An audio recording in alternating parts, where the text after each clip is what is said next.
we can go. Okay, it is my great pleasure to introduce to you Dr. David Swope, who's going to be giving us an update on the treatment of dystonia. Thank you for being here with us today, Dr. Swope. Well, thank you for inviting me. And it's good to be back on the West Coast. I spent about 7 or 8 years in New York before moving back here a year and a half ago. And yes, it's much more pleasant weather here. It's nice to be back. So thank you again. And I'm just going to put, okay, let's see. So I have to do it this way. I just wanted, I hear we're using the DMRF Zoom site, so I thought I should put in a little plug for them, and also their zoo walk coming up in October. So it's for a good foundation, and they do a lot of good things for the dystonia world. All right, so we'll start off with just a little bit of background on dystonia. Okay, dystonia is a movement disorder. I know you're all familiar with this, and it causes sustained or intermittent contractions of muscles, and they're often repetitive, and it can be either just sustained postures or movements or both. The movements are usually, they're the same. They're patterned, they may twist, they may be forms of tremors. Sometimes they're initiated by various movements or actions and may affect adjacent muscles. And we classified dystonia by its pattern, its phenomenology, and sometimes by what if we know the cause. And dystonia can be focal, affecting just one body region, and this is typically what we see more commonly in adult patients. And when this dystonia affects adults, when it begins in adulthood, it tends to affect the head and the neck more than any other region. And so we can get cervical dystonia, the most common, affecting the neck, blepharospasm, where the eyes close involuntarily, can affect the jaw. There's things like writer's cramp that are usually task specific when they begin, so it only happens when people are writing, but then may over time become more generalized or recurring with other actions or even at rest. Segmental dystonia is 2 or more contiguous regions, so it could be like the face and the neck, or arm and neck, something like that. It's multifocal when it's 2 regions that are not contiguous. Don't see that very often, I have to admit. And generalized is more common in children with some of the genetic forms of dystonia, and it affects the trunk and then at least 2 other sides, maybe the trunk and the neck and limbs. And a lot of times you see people with curved backs and a lot of abnormal postures of their trunk. And it tends to be a bit more difficult to manage because there's a lot of muscles involved. Now, when we see hemidystonia, hemidystonia affects one side of the body. And that usually implies that there's some kind of structural lesion in the brain. Could be a tumor, could be a stroke, could be some other vascular anomaly or something. But with hemidystonia, we always get imaging of the brain, and depending on what the cause is, may be able to treat it well with surgery. I lost my over here. Okay, now let's get into a bit more of the treatment. We generally try to use oral medications for dystonia initially, if we can. And you see these different classes here. Anticholinergics are usually the first line of treatment. Unfortunately, these drugs in adults have a lot of side effects. I remember when I was a fellow way back when, so the kid, he must have been about 17 or 18. He was taking somewhere around 50 to 60 milligrams of trihexyphenidyl a day, and it was really helping him. Now in adults, if I can get somebody to 6 milligrams a day, I think that's pretty good. But they cause us side effects like in adults, especially things like cognitive problems and memory problems and dry mouth and constipation. So we're usually limited by the side effects before we can get the dose high enough to be as effective as it can be in kids. There are forms of dystonia that respond to dopaminergic drugs like levodopa. So it's called dopa responsive dystonia. That is another form that usually begins in childhood or young adulthood, often causes trouble with walking, and even in some ways looks a little bit like Parkinson's. And they respond to very low doses of these medications that we use to treat Parkinson's. GABAergics are benzodiazepines, baclofen, so they affect the system, the GABA system, which is kind of an inhibitory system on the muscles. And so if you get something that enhances that, then it can relax the muscle just like some of these other muscle relaxers do. And then some of these others at the bottom, they're things that I don't usually use for treating dystonia, but they are listed, so you may see them at some point, but not something that I have used. I lost my cursor. All right.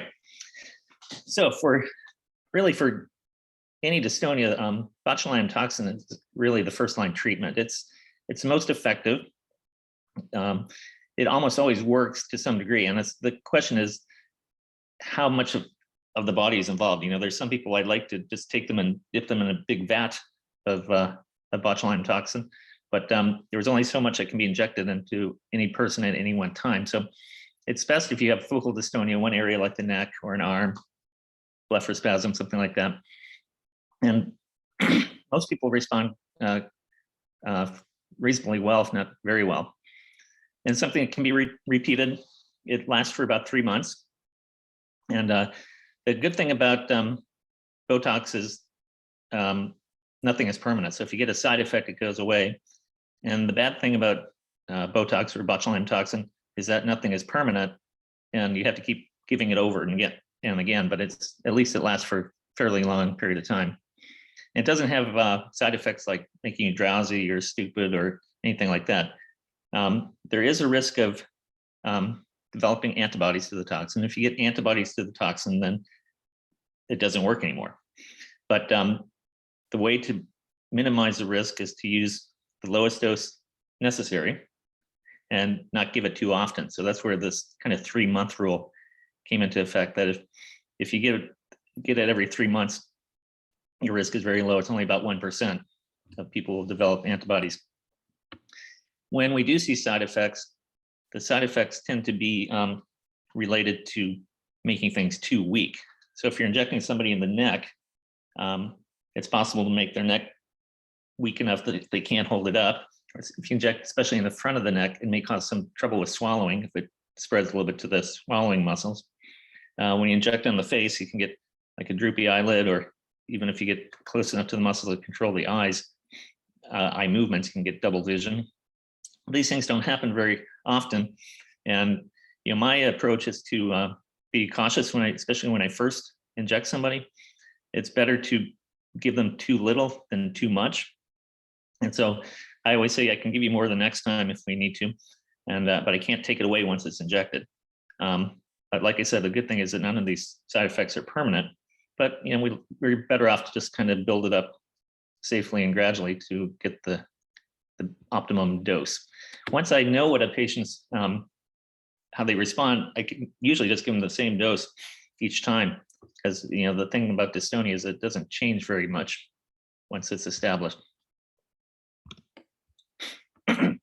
So we have some guidelines from AAN, American Academy of Neurology, and their level of effectiveness this is based on clinical trials that have been out there.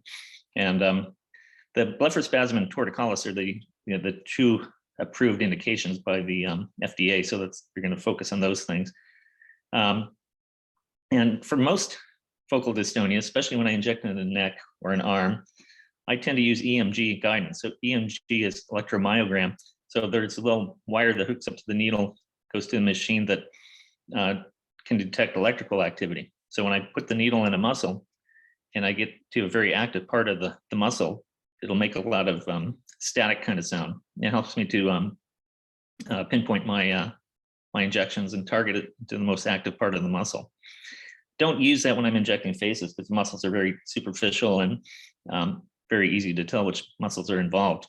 But in the neck, there can be muscles that are more superficial and muscles that are deeper, and I want to know where those are. And especially injecting into an arm, there's if depending on what's happening with a person's writer's cramp, you may want to get a specific muscle that makes the finger go up like that.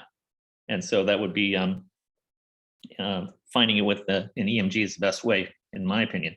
There's been a lot of interest in using ultrasound to guide that. And I think this was started really by the physiatry people who like to do ultrasound and who inject a lot of limbs.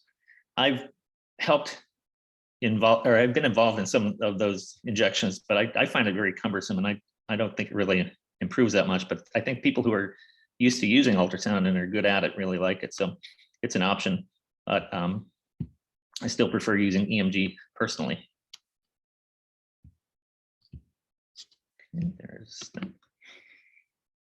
And we now have 4 different botulinum toxins available here.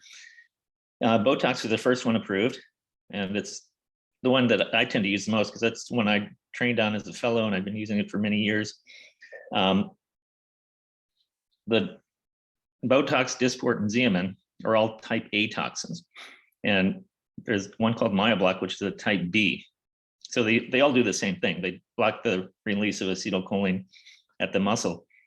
So the signal from the nerve to contract is blocked, and so the muscles relax, and they can become very weak if you give a lot. The difference is that there's just a little bit different mechanism of action, how they do that between type A and type B toxins. And it's good to have an A and a B toxin, because if you have those rare people who become resistant, say, to Botox, you can still treat them with Myoblock. But then you have to be cautious because they're at increased risk of developing antibodies to type B toxin as well. And they're all a little bit different in how they're prepared, and their dosing is different. So a person has to know how to use each one individually. You can't just say, oh, I can use Botox and you do the others the same, because the units of potency are different. They have to be stored a little differently, and you have to prepare them differently. Myoblock comes as a liquid already, so it's to make it stable as a liquid. They had to lower the pH a little bit, so it does burn a little bit more when it goes into the body. And the others are reconstituted with normal saline, so they don't burn. I'm going to just kind of mention this with one slide. TMS is transcranial magnetic stimulation, and this is still kind of in the research setting. Studies done on transcranial magnetic stimulation for cervical dystonia and other focal dystonias like limb dystonias. And the results have been kind of here and there. We're not really sure how this works, but you give basically magnetic stimulation to the various parts of the brain, and can get relief of dystonia. And in most cases, it lasts for a matter of days or weeks when it does help. So it's not a cure, but it is a non-invasive treatment, very well tolerated by people. We were studying this, well, some of my colleagues were studying this when I was at NYU, and they reported a case of, I think it was a lower limb dystonia or something that had no effect. So we get some that have good responses and then others that don't. So I think there's still some effort to determine which is the best target, what are the best settings, frequency, and things like that to use. But it is something that may be more prevalent in the future. I know there was, when I was out here before I went to New York, there was a doctor at UCLA who was doing a lot of research on this. I don't know if he's still there or not, but that would be one place that might be have this available in the Southern California area. Okay. Now I'm going to spend the last little part. My talk today is actually pretty short, so leave some time for questions. But talk a bit about deep brain stimulation. So when we do brain surgery for Parkinson's or for dystonia, we do it when people have severe impairment, poor quality of life, if there's a lot of pain, if they can't perform their daily tasks, and if they're not responding to other forms of treatment. So it's not something that we consider first-line treatment by any means, but it's becoming a more of the go-to treatment for kind of refractory cases. And I've seen some cases when I was at Mount Sinai in New York. We had a pretty popular movement disorder surgeon there. And we had quite a few dystonia patients who were doing very well after treatment with deep brain stimulation. So here's a little picture of what's going on. So there's this battery pulse generator that gets implanted under the skin by the chest. There's a lead that goes up behind the ear. This is all under the skin. And then there's an electrode that goes down into the brain. And if you can see here, there's two basic targets that we use. This is going into the globus pallidus. So this is looking from the front of the brain when it's sliced right along here. And this is a target here. So you see why this is called deep brain stimulation.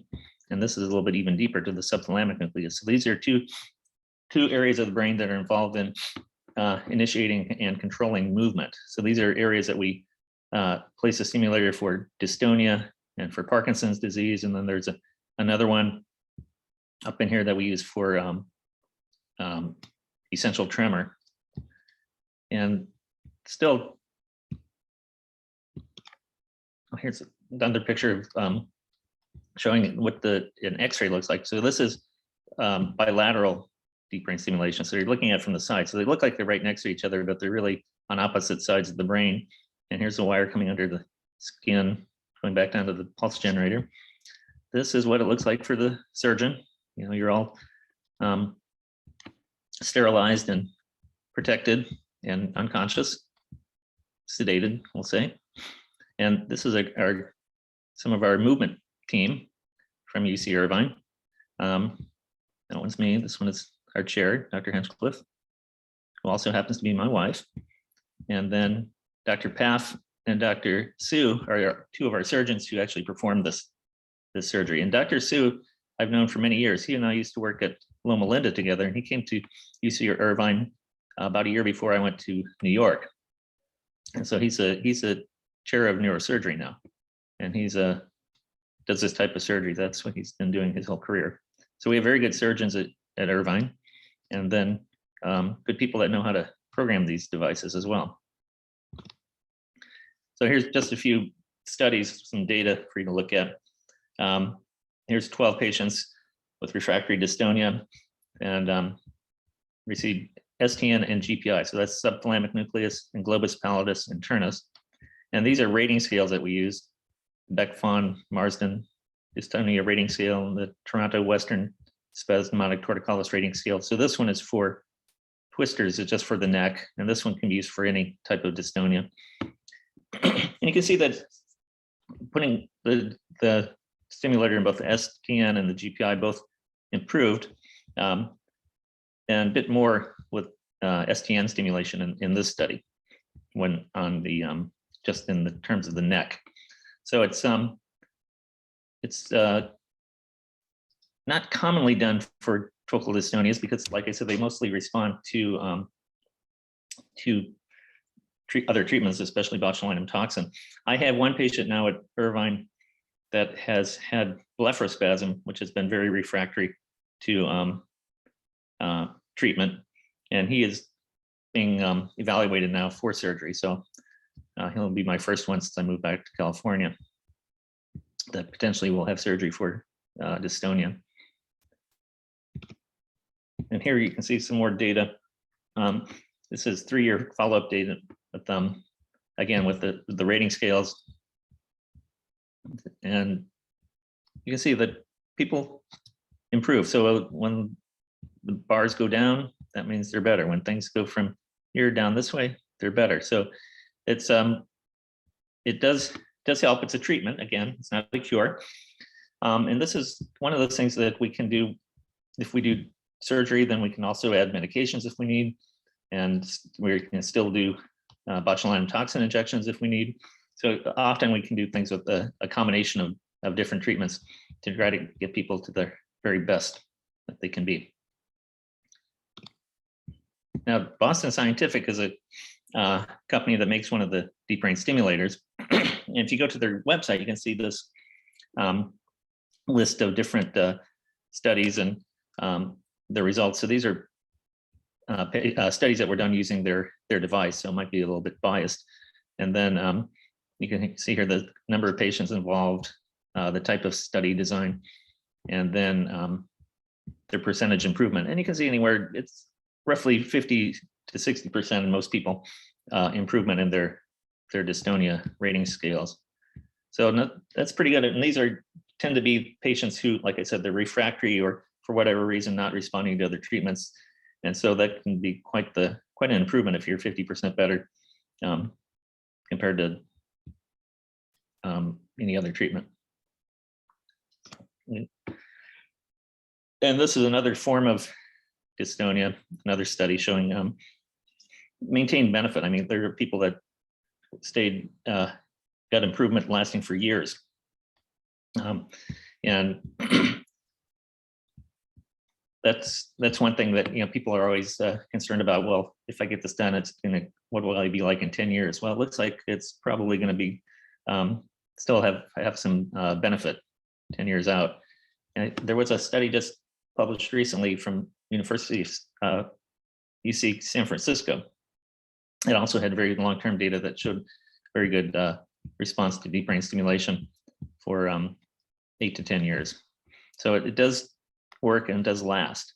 Now, the downside of having surgery, number one, things can happen during the time of surgery. If you poking around with wires in the brain, there could be things like hemorrhages in the brain. So those tend to clear up spontaneously, but it's a risk. So that could give you like stroke-like symptoms for a while.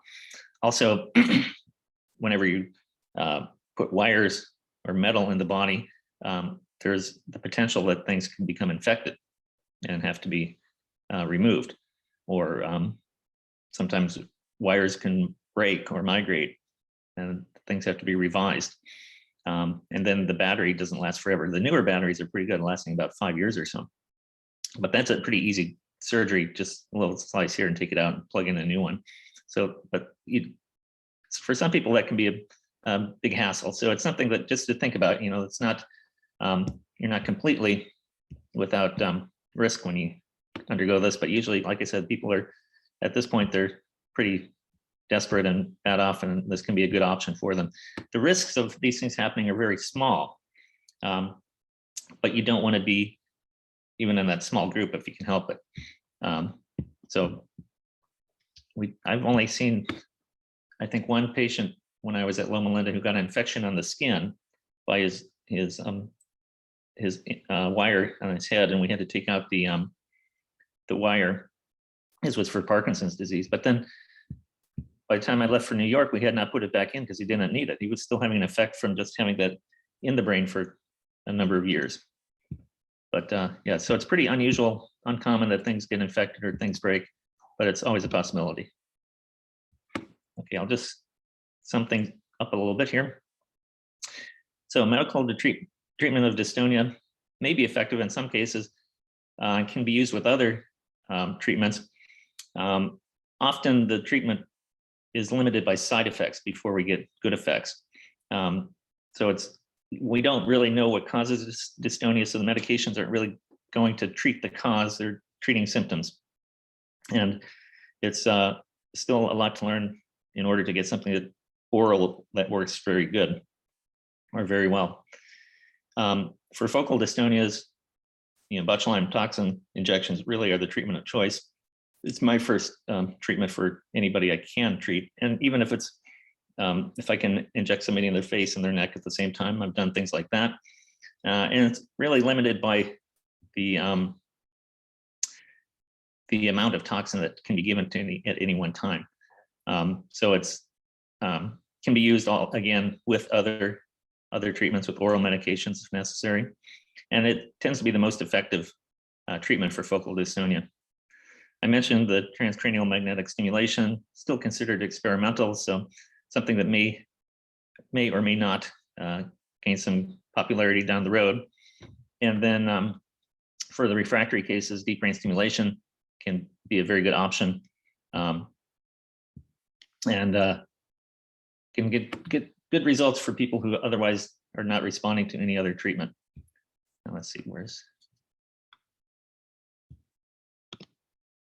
Now here's our movement disorder team. Mitchell Bryn was actually my mentor in my fellowship, and he's only works with us like 1 day a month.